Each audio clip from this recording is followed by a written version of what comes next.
Walks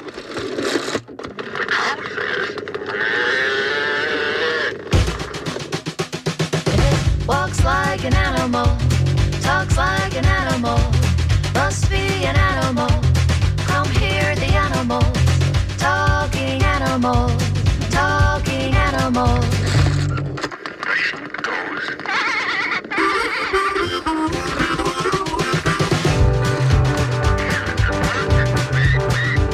It walks like an animal, talks like an animal, must be an animal. Come hear the animals, talking animals, talking animals.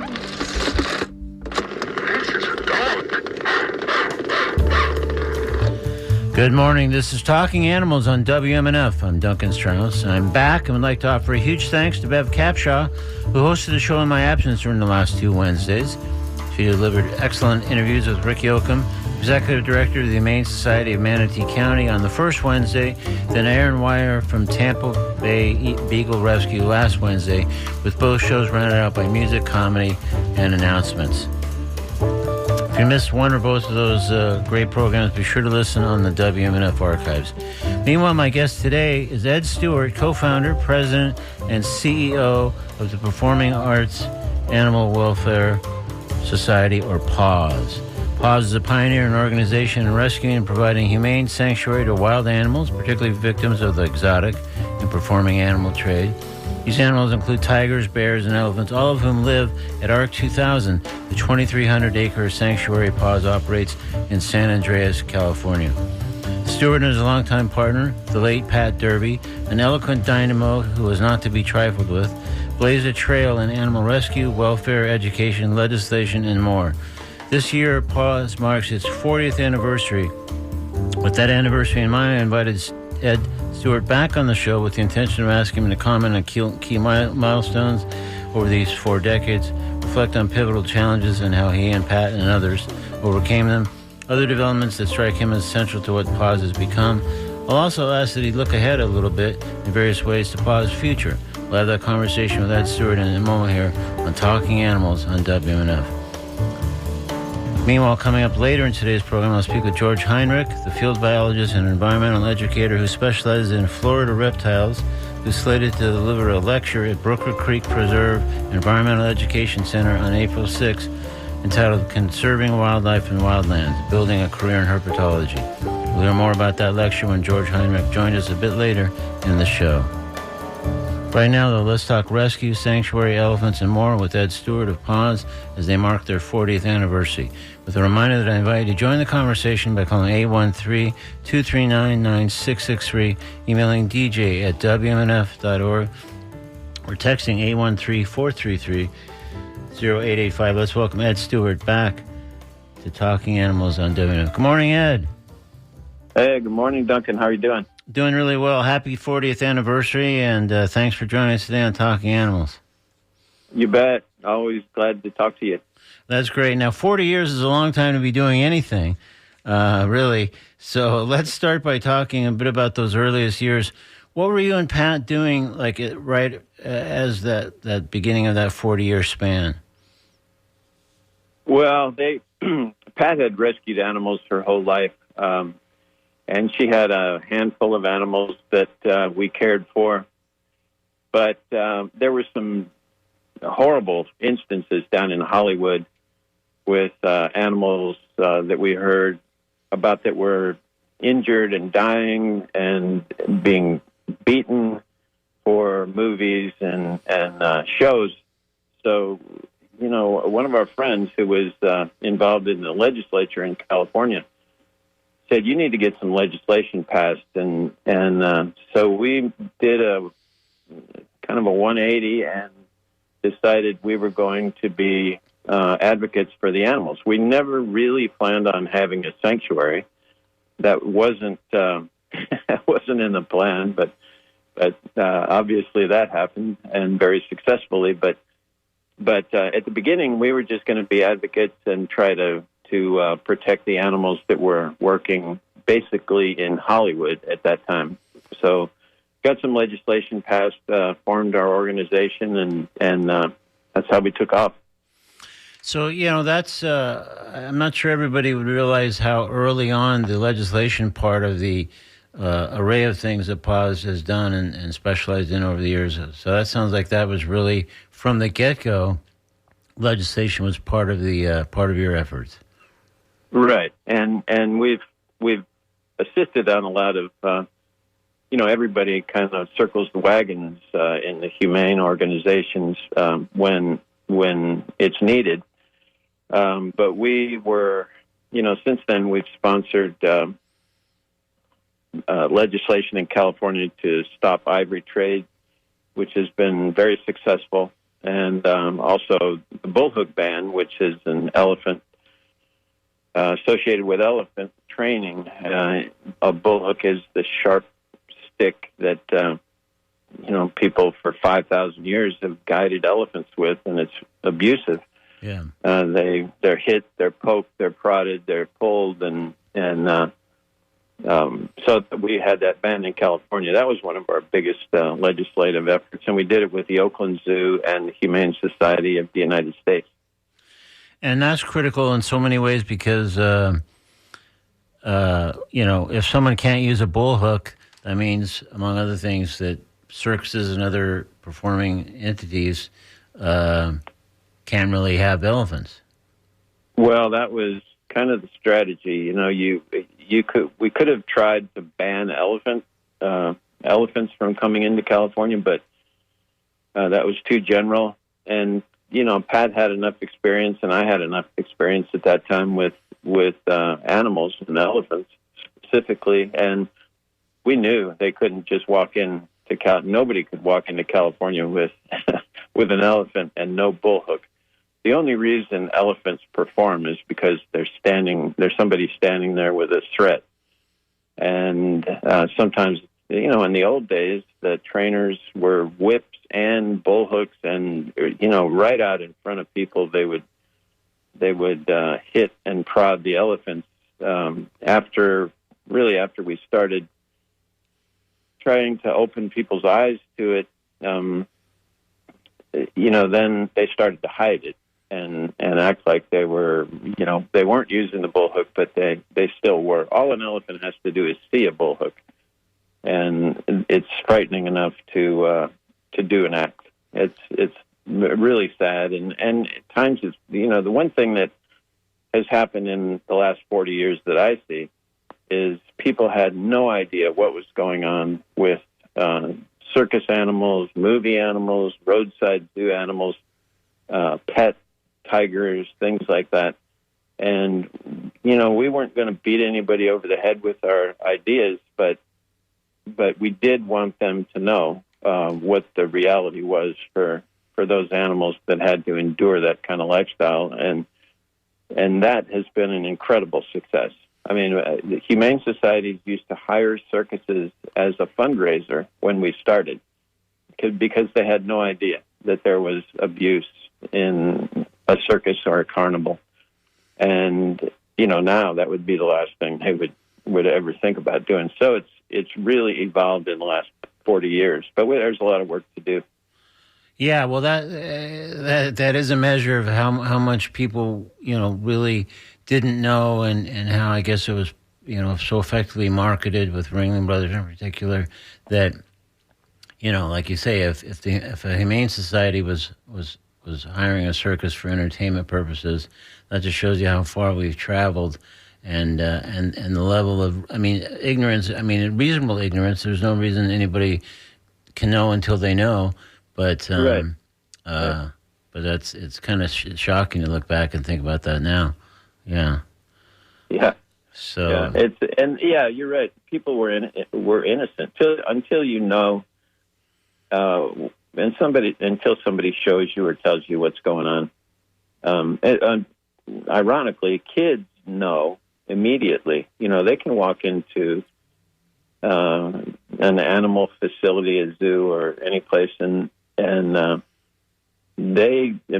I think they immediately think there's something wrong, and they have to be taught that it's okay. Don't worry about it. It's educational and it's conservation, whatever the facility is putting out.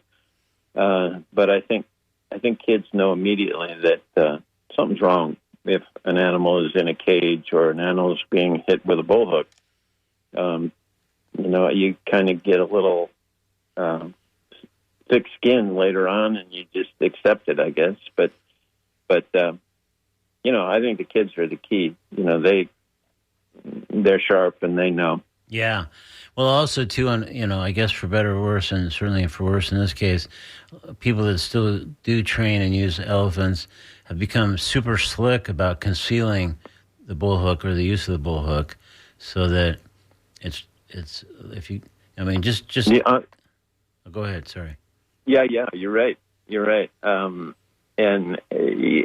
But the chains, it's hard to move elephants around without having them chained up. Elephants in the circus are really, the numbers are dwindling because the audience, the audience doesn't want to see it. They don't want to see an elephant come out in a headdress and stand on their back legs. And so I give credit to society for, 40 years is a long time, but it's pretty quick to evolve from total acceptance to absolute no acceptance. And that's pretty much what's happened. Yeah, and as a side note, have you had any occasion to go to or at least hear directly about the animal-free wrangling circus that now is touring around? No, but animal-free circuses we have always promoted. For sure. We suggested that, 40 years ago. Yeah. That Cirque du Soleil came out just about at the same time we started, and we used them as an example of incredible human feats and beautiful movement and no animals. And they were drawing full houses everywhere they go, and they still are. But the old animal trainer community just is. They didn't want to give up, and I can see that. A lot of those people were families that had passed this on from generation to generation, and there are a lot of industries where it's kind of hard to let it go, even though there's a problem with it. Yeah, but things have changed. There are a lot of pretty nice people that were on the opposite side, and so it's good to see. It's great to see wrangling with a circus that doesn't have animals. It's I might even go. Yeah, well, that's why I wonder if you might have even caught a performance at this point, just because. No, not yet. But you're not averse to it. It sounds like, though. No, a human circus with no animals at all. Yeah. I'm 100%. That's more like it. Yeah. Sure. That's what a circus should be. Yeah. It's not, and it wasn't an American tradition. All the people who wanted to think it's an American tradition. It's not an American tradition at all. It was brought over from Europe, and so it had nothing to do with being an American going to the circus. It really had, it was just an import, and it's over. Hopefully it's over with the animals, or very close. For sure. Well, a lot of that was the marketing of, hey, a circus is like kind of mom and apple pie and very American thing to do, and come on out to the arena and have a grand old at the time. beginning, I grew up in Chicago and Cleveland and Detroit, and the first circus protest I ever went to and held a sign, somebody threw a taco at me, and it was a very hard. It was very hard not to get aggressive, but it was ugly at the beginning. I give everybody who stood out in front of a circus a lot of credit, because it was uncomfortable and painful, and nobody really wanted to do that, but they did want people to walk up and at least take the brochure and see what we thought. Yeah, and so often those of us who did stand out there would find that, sure, some people like had already bought their tickets or just thought you were just kind of some annoying kook, but many people actually would listen, and some, even if they already had bought tickets, would turn around and head to the parking lot. So you felt like even with little pockets, like, okay, we're going to get somewhere. It's still going to take a long time before this thing really gets reversed, but little indications like that made you think, okay, we can get there. I don't know how long it's going to take, but we just keep doing this and something. Yeah, little victories. And then in our case, we, were heavily involved in elephant rescue and also tiger bear, a lot of different species. And we had animals, how we were housing animals and trying to give them some dignity and respect for the rest of their lives, and when they've come from just the opposite and sometimes horrible abuse. But so we had a constant reminder every day we woke up and worked to take care of our animals. We worked hard to stop the problem. It would have been much easier for Paws to just take the animals, send out mailers to people and say, please send me money to take care of this cute elephant. That's one way of doing it. And the other way is to get out in the arena and get bloodied and fight for the animals and try to stop the problem. I think too many places who are housing animals don't do anything to stop the problem. And that kind of, that was our focus. Yeah. Really at the beginning was to level the playing field at least and make our point heard. And Pat Derby was like the genius spokesperson for anti-circus movement in the U.S. And she was brilliant. Her father was a English literature professor at Cambridge, so she was, I'm from Cleveland, she's from Cambridge. It didn't really match up, but we were together for 37 years, and I think we made a pretty good dent. I'll say. Well, let me just, for those who might just be tuning in, let me just introduce you, and then I want to come back to Pat since you brought her up. It's a good time to chat a little bit further about her. This is Talking Animals on WMNF. I'm Duncan Strauss. If you did just tune in, my guest is Ed Stewart, co-founder, President and CEO of the Performing Animal Welfare Society, or PAWS. PAWS blaze a trail in animal rescue, welfare, education, legislation, and more. And this year marks its 40th anniversary. If you have a question for Ed or would like to offer a comment, please call 813-239-9663. Email dj@wmnf.org or text 813-433-0885. So it's just over 11 years, I guess, since we lost the extraordinary Pat Derby.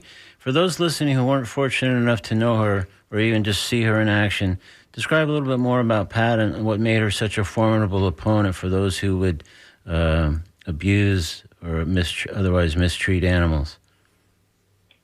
Well, it was our entire life. We never looked at what we did at PAWS when Pat and I started, and we were the only ones working. And we never looked at it like a job. It was like a mission. It was like a battle, like a war. And all we did, when I look back on it, was strategize and try to figure out ways of, getting our message out. And so she was, you put her in front of a television camera or a reporter, and she would explain exactly what needed to be said. She was perfect at that.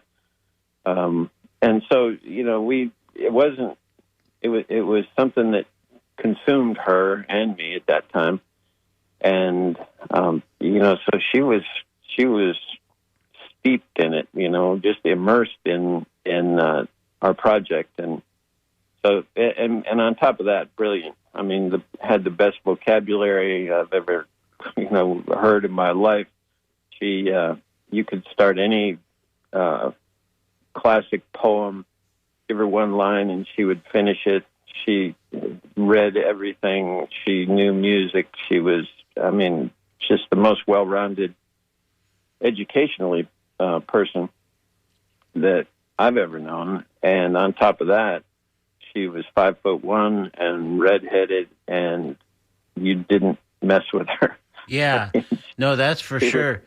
I mean, like I said earlier in the intro, totally a dynamo and not to be trifled with. And like I remember, early on when I got to know her a little bit, and she seemed to support the idea of the radio show, and so she came on a few times. But one time, I made the mistake of being a little too casual or glib about a zoo reference, and she scolded me right then and there, live on the air on my own radio show. But I mean, I thought, well, that's Pat on the one hand, and then also like I learned a lesson because I thought more carefully the next time that kind of situation came along. So I thought that's well, join the club, Duncan, because I caught a little bit of that myself. I'm guessing, yeah. But on the other hand, I remember one of the first times, and we'll come back to ARC 2000 in a moment or two. But I remember one of the first times I was lucky enough to visit there, and Pat walked out, and it was either Mara or 71, one of the two elephants initially, I guess, came running towards her, like those videos you see where a serviceman, a soldier or some kind returns, and the lab or the dog, whatever, the family dog, runs bonkers to greet that person. Yeah. This elephant ran and greeted Pat the same way, and I thought, holy smoke, that is powerful. Yeah. She had, she was also an actress on Broadway and touring shows, so she had a great voice, and I think that was the strong point. I mean, somehow when she was around, no matter what was going on, if you had an issue, a sick elephant, anything that was happening, when you heard her voice, even me, and I heard it constantly for 37 years, you would sort of think that everything was going to be okay. And I think the animals had the same feeling. Yeah. Because her voice was so distinct, and her appearance too. I mean, when she would show up, some of the animals, we have an elephant now who's the oldest African elephant in North America. And she came out of out of a zoo, and, she was very aggressive and very afraid of the other elephants. And it was, sad, her whole situation and the way she responded to the other elephants. When she first saw them, she would crawl on the ground to get away from them. And that's not elephant behavior. It's just sad. And so anyway, Pat spent years with her, and she just responded to Pat. She was extremely dangerous with people, but Pat could get up close to her and talk to her and stay with her, and spent months and months and years. And now she's the oldest one in North America, and had a totally different attitude about elephants, of the other elephants. She blended in with all the other elephants that we've ever had. And it's all due to Pat's nurturing, when this elephant was going through some extreme mental stress, Yeah. What elephant is that, Ed? That's Lulu. Okay. And how old is she at this point? She's 58. Wow. And which, it's kind of a point we like to make, that 58 for captivity is extremely old. In the U.S., I think the average age for an African elephant like Lulu is 38 years old. And that's not right. They in Africa, they give birth when they're 59, 60 years old. Yeah. They live a long time, and they live a healthy life. And when they're not healthy, they pass away. They get their last set of teeth in their 40s. Out of 6, they get 6 sets throughout their life. They get their last set in their 40s, and it should last them at least 20 years. And they're dying before they even get their last set, and that's just a comment on captivity. Yeah. You know, what I can't understand is why people that I know and people that are friends, you know, want to breed elephants in captivity. It just doesn't make any sense to me. You know they're going to live a deprived life. You know that they're probably going to die young. They're going to have problems that are due to captivity. And, you know, this whole education, conservation sort of cloud that's around the whole professional, especially in zoos and theme parks, world. They, you know, when they started zoos in this country, there were 27 million elephants in Africa, wild elephants, 27 million. With all of their efforts and education and conservation, the number has gone from 27 million to 500,000. Mm. So the business model isn't working. You know, putting an elephant in a cage is not doing anything for conservation. Politics, you know, unfortunately, politics and economics drive, you know, animal habitat. And nobody's ever put an elephant back into the wild from a birth in the United States or any zoo in the world. Yeah. So it's just not working. But for amusement, it's a great business model. You know, people want to think they're doing something noble, taking their kid to see an elephant behind a fence. I just think it's a bad education. You know, if you walk in the woods around here, you can see a mountain lion occasionally. You have a totally different feeling when there's no fence in between you and the mountain lion. If you put it in a cage, you know, there's just not the level of respect that you should have for it. Yeah, the whole equation changes. Yeah. Yeah. Well, let's talk. We already have a little bit about rescue. That's a long-standing, obviously, key pillar of the PAWS operation. I mean, in contrast to places that rescue dogs and cats and so on, an organization that rescues bears and tigers and lions and elephants obviously has to grapple with a whole different set of challenges. Can you recall some early rescues that were striking for one reason or another, even if it's just a matter of learning, you know, what to do the next time a little bit differently or better? Yeah. I mean, you know, our situation, especially in the early days, was, you know, the animals would be like stranded on the freeway somewhere. You know, I remember some that came through California, a little show. It was just horrible, and we complained to the Fish and Wildlife people, and they, you know, agreed, but they just wanted to get these people out of the state. And we said that they are going to go belly up, and somebody's going to have to do something. So they did. They got up to Washington State, went belly up. They had 2 female lions, African lions, and a jaguar and 2 bears. And they were on the side of the road with nowhere to go. Luckily, the zoo in Seattle for a short time, took some of them and a place across in Sequim, Washington, you know, housed some for a while.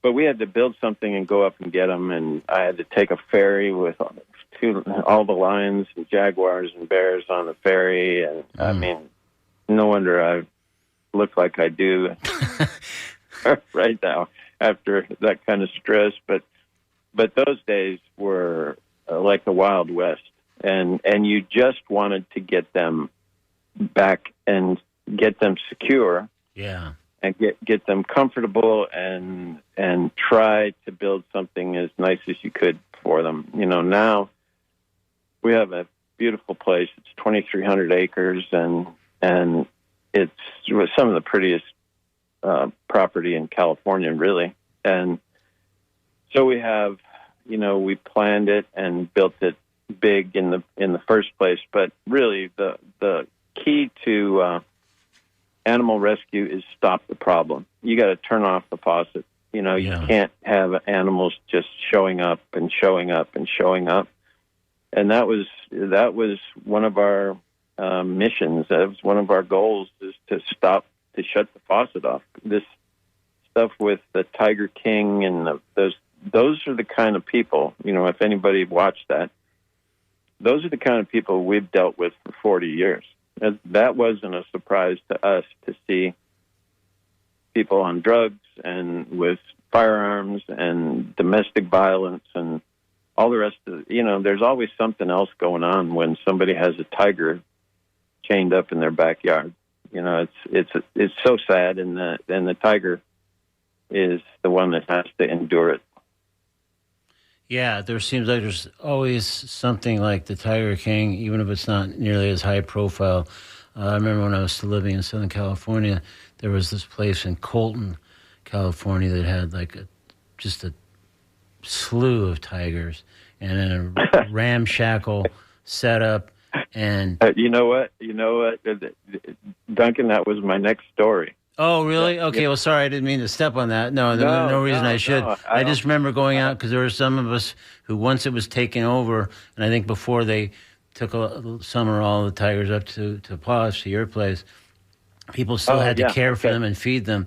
And it was so frightening because the chain link fence and stuff was weak, and so they would come and they were starved, and you thought, I think they're going to come through the fence at any moment. It was just like, oh my God, this is exactly. I didn't know you were there, but that was the hardest thing we've ever done. I mean, we have a bull elephant who's 10.5 feet tall and weighs 16,000 pounds.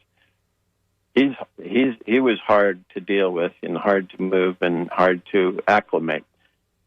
He's doing great now, but. Oh, good. But we took 39 tigers out of Colton, and that was the hardest thing that I ever did in my life, is try to design an enclosure for 39 tigers that were fighting each other. If you remember that, they were fighting. They were scarred up on their nose.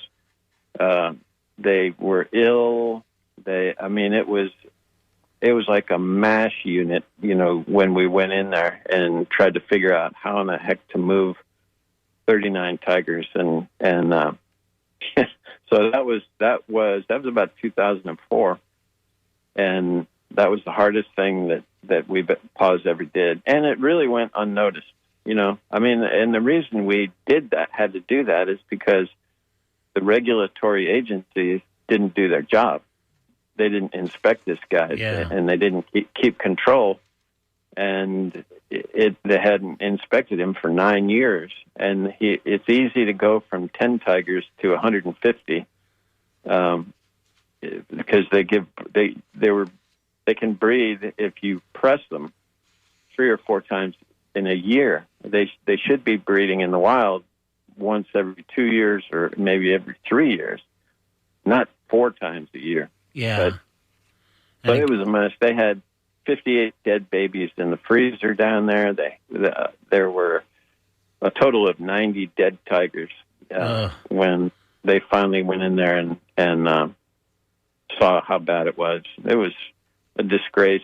And, we took the animals. It cost a fortune, to take care of them for so long because there were so many problems that they had.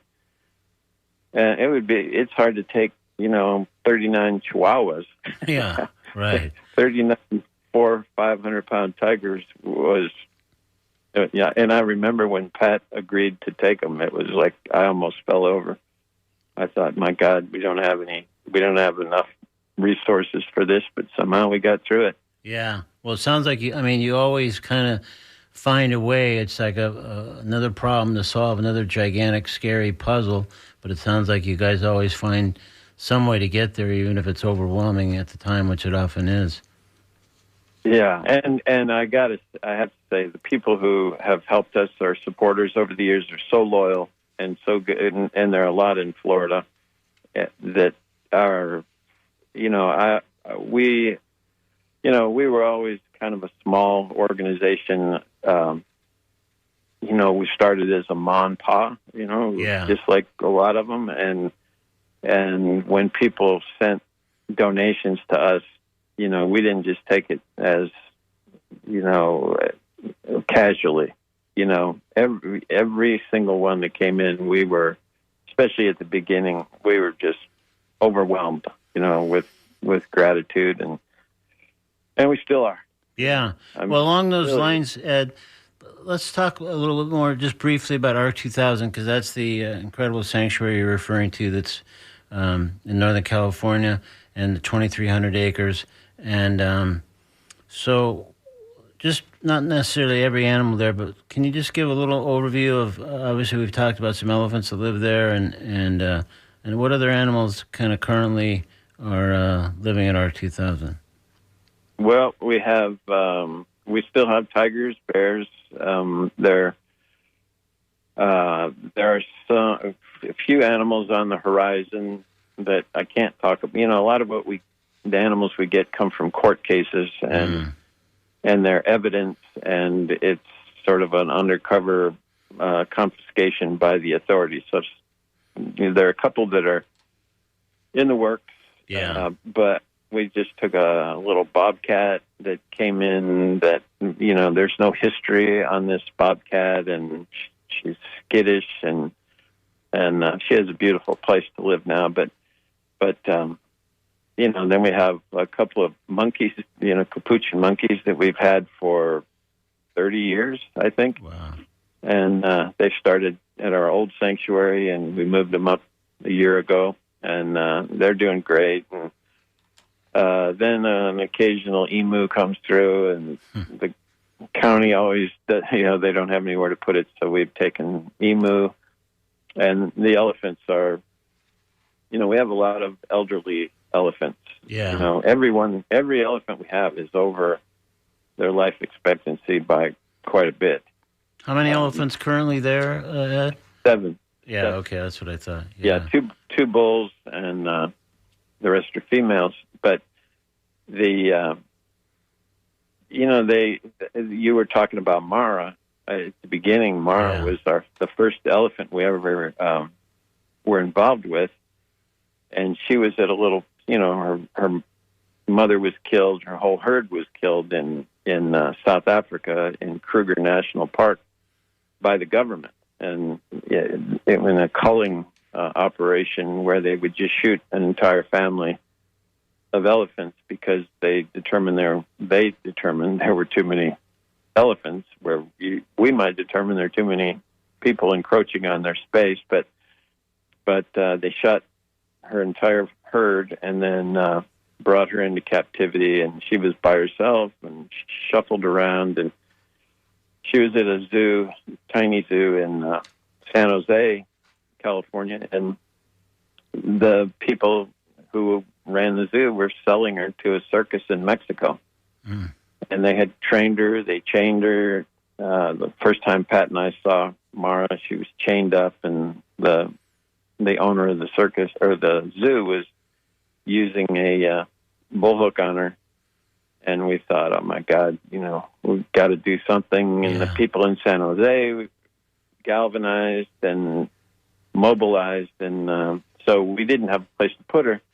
But we flew her to Florida and put her into a group that was in Ocala, near Ocala. And with the understanding that if anything ever happened to the herd there, the group that had come in from Zimbabwe, it was a whole nother, it's like a book. But she stayed there for a couple of years, and then they dispersed the elephants. They started selling off the elephants, and we went back and got her. And so we've been responsible for Mara for 40 years. Wow. And she's the most spoiled elephant that we've ever had. I'm sure. I have nobody to blame but myself. Yeah, I was going to say, and rightly so, probably, given what she's been through before. And she deserves it. Yeah. She deserves it. Yeah. She is so amazing. So now she's like 45 years old, and healthy and strong, and I think we have a lot of hills on our property, and I think going up and down the mountains is really good for their overall fitness. And I, right now the grass is up to their knees, and they're eating grass, and it's, you live for moments where when you drive by and you see the elephants doing what they would be doing if they hadn't been captured and brought into captivity. Yeah, elephants being able to be elephants, basically. Right. We have an elephant named Prince who sleeps on the side of the hill every day in the sunshine. And when you see that, you feel really good about it, about giving him a home. But every other time you drive by, you think, God, why are these guys behind a fence, even at a sanctuary, even with respect? And, why are they're victims? I mean, any animal that you go to see anywhere, at a sanctuary, at a zoo, at a circus, at a roadside zoo, they're victims. They should not be behind the fence. There's no reason for captivity for almost any animal. And I think people are starting to look at it like it's not as entertaining as it used to be to see animals in a cage. But at our place, it's a big cage. It's huge, but there's a fence. Yeah, and there's no state of the art keeping a wild animal closed up. So, Ed, we're sort of nearing the end of our time, but I'd be curious to know, what does it cost? What's the annual cost to feed and care for, let's say, one of the elephants there? For one of the elephants, I think we've figured it out to be about $70,000 a year. Wow. For a healthy elephant. Yeah. Yeah. And some need more medical care, it sounds like, than some need some medication, and so it adds up. That's including insurance, prorated insurance, and feed, and this is a good time of the year because they're eating free food. Right? Those long grasses and stuff. Yeah. Yeah. So this is a great time in California. How is the operation funded then? Is it strictly by donations, or are there some grants and other stuff? And more to the point, what are people listening? How could they, if they felt like, hey, we'd like to send them a few bucks? What's the best way to do that? Probably the best thing is to go to our website, pauseweb.org. Right. And just make a donation there. And see what we do, and see if they want to donate something, that would be incredible. But just to keep track of what we're doing, and I'm moving into just being the I'm 73 now, and I had cancer a couple of years ago, and it kind of took a little toll on me. Oh, geez. Not horrible, I'm making a pretty decent comeback, but when I had cancer, I thought we're going to have to transition here at some point. Pat has passed away, and I'm thinking if anything, unexpected happened, we have to have some direction. So I'm the president of the board and still, active and still shoveling elephant poop every morning. But we have added a CEO, to do a lot of the management, and he's a great guy. Oh, good. Is that Chris Draper or? Yeah, Chris Draper. He was with Born Free Foundation, and he's got. You've met him. Yeah. At our conferences, he's spoken at our conference, and Pat and I were impressed with him a long time ago, and so he's run sanctuaries in Ethiopia and India, and so but he didn't have elephant experience. He had a wild elephant experience, but not captive. Mm-hmm. So I've been Chris and I've been working together for almost 3.5 years with the elephants. Oh, that's and great. So it could, because it's a totally different thing. Elephants are kind of a mystery sometimes and can be overwhelming. Yeah, very specific kind of needs, I would think, if you're not used to them at all. Right. Yeah. So he's got it now. He's done just about everything you have to do with elephants, and he's shoveled as much as I have in the last couple of years. Okay, well, that's the true measure, apparently, probably. Yeah, so, that is. It actually is. That's great. So I was going to ask you at one point. We're sort of just about really out of time at this point. But so I was going to ask you a little bit about the future. But it sounds like you kind of answered that in a way by talking about Chris, who's obviously, I guess, as far as the successsion plan, the idea is to have him take over. And you know, I think you've met Brian, who actually was born in Tampa. He's been our elephant manager for 28 years now. Yeah, he's got the hang of it, I think, at this point. Yeah, for sure. Yeah, and our tiger bear manager's been there 18 years. Our vet has been there 23 years. So you couldn't match the core of people that we have, you know, for experience and knowledge. So right, but that also speaks to the kind of organization that you and Pat founded and have run ever since. Because, you know, there's when you're not seeing any kind of turnover and you're seeing people work that long standing somewhere, that just says this is a great place to work and the mission is exactly what it should be, and they feel totally committed. So that's super impressive. Right? Yeah, totally committed. That's the thing. I mean, anything comes up there, they show up. You know, 2 a.m, everybody's there. Yeah, if you need to do something, you need to do something. No one watches the clock, I'm sure. Yeah. No, not much of that. Right. So, Ed, we have reached the end of our time, but I really enjoyed speaking to you. This has been Ed Stewart from the Performing Animal Welfare Society, PAWS. And again, the website is pawsweb.org. You can find out more about some of the things we've been talking about and some of the things we didn't get a chance to talk to. And I'm sorry there was a couple of callers that came in kind of at the last minute that I didn't get to take, and an email or two, including about the woolly mammoth question, some other stuff that we'll just have to come back to maybe another time. But Ed, thank you so much for making the time to join me on Talking Animals. I really appreciate it, and thanks for all your great work over the years. Well, thank you, Duncan, for having me on. My pleasure. All right, thanks again, Ed. Take care. Okay, bye-bye. Bye-bye. In a moment, I'll talk with George Heinrich, the reptile expert, field biologist, and environmental educator who will be delivering a lecture coming up Saturday, April 6th, entitled Conserving Wildlife and Wildlands, Building a Career in Herpetology. We'll have that conversation with George in just a moment or two here on Talking Animals. But right now, we're going to step into the Comedy Corner with Paul F. Tompkins and a piece called Alternative Pets in today's Comedy Corner on Talking Animals on WMNF. People who have their alternative pets on their person. There's people walking around with animals on their body. See a guy who's got an iguana hanging out up there on his shoulder? See another person with a crazy cockatiel just hanging out? And I guess you're supposed to have some reaction to these people. You know, I guess what they want you to say is something like, well, pardon me, sir. Is that a bird on your shoulder? Well, you must be one fascinating individual.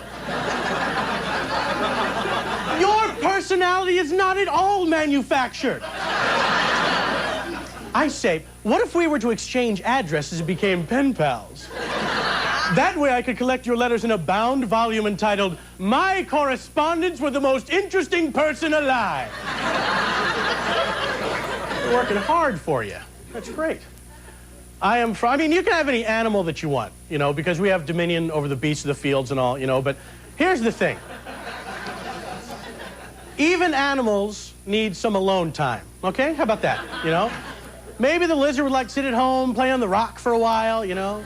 Maybe the bird would like to play with the bell, look in the mirror for a little bit. Maybe they don't have to come with you on all your jackass errands. How about that? Leave them alone for a minute. Come on, Cecil, we're going down to the bank so everybody can see your crazy eyes. Woo! That was Paul F. Tompkins in today's Comedy Corner with a piece called Alternative Pets, taken from his album entitled Impersonal. Now it's time to speak with George Heinrich for, among other things, a sneak preview of the lecture he'll be delivering at Brooker Creek Preserve Environmental Education Center next Saturday, April 6th. So this is George Heinrich back on Talking Animals on WMNF. Good morning, George. Morning, Duncan. Happy birthday. Oh, thanks. Okay, I thought that was a well-kept secret, but apparently not. So, okay, I appreciate the greetings. Thank you very much. Let's talk, of course, about the lecture in a sec. But for people who maybe think of themselves as indifferent to reptiles, what are they missing from someone that's as passionate about reptiles as you are? What are they failing to appreciate? I guess their fascinating natural history, various adaptations that they have to live in the different harsh environments that they might occur in. They also have really important ecological roles out there as predators and prey and seed dispersers and so on. So very interesting from a natural history perspective to be able to watch and observe them. And if you had to say, what's one or two things that you love in particular about reptiles, and obviously have for many, many, many years?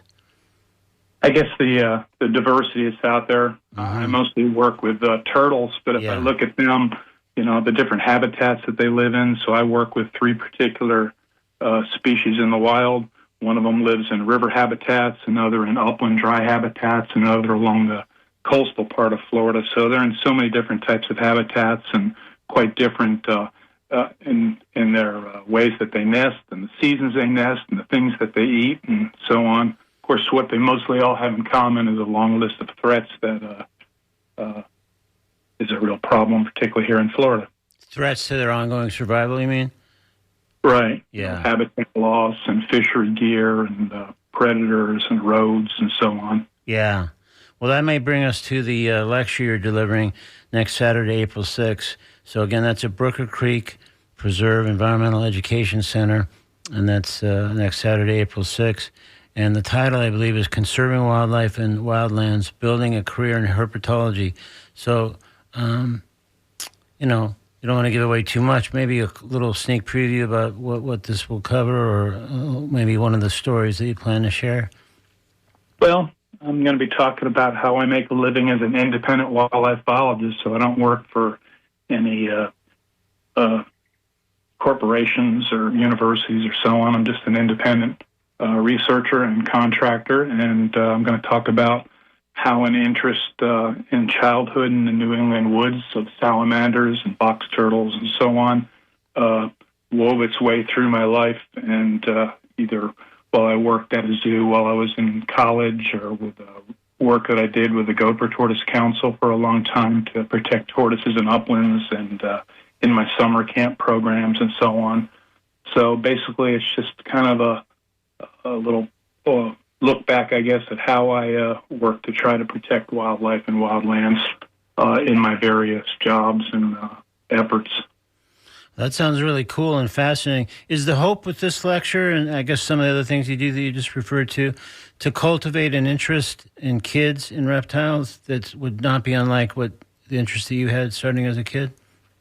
Yeah, my registration material for all of my camps always says on there that we're trying to develop an interest in natural history and hopefully get these kids to get outside and enjoy the outdoors and away from electronics and so on. You're not telling them to get off their phone, are you, George? Get off their phone?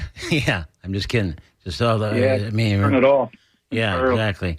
There's a reptile here for you to see if you look up from your screen, right? Yeah.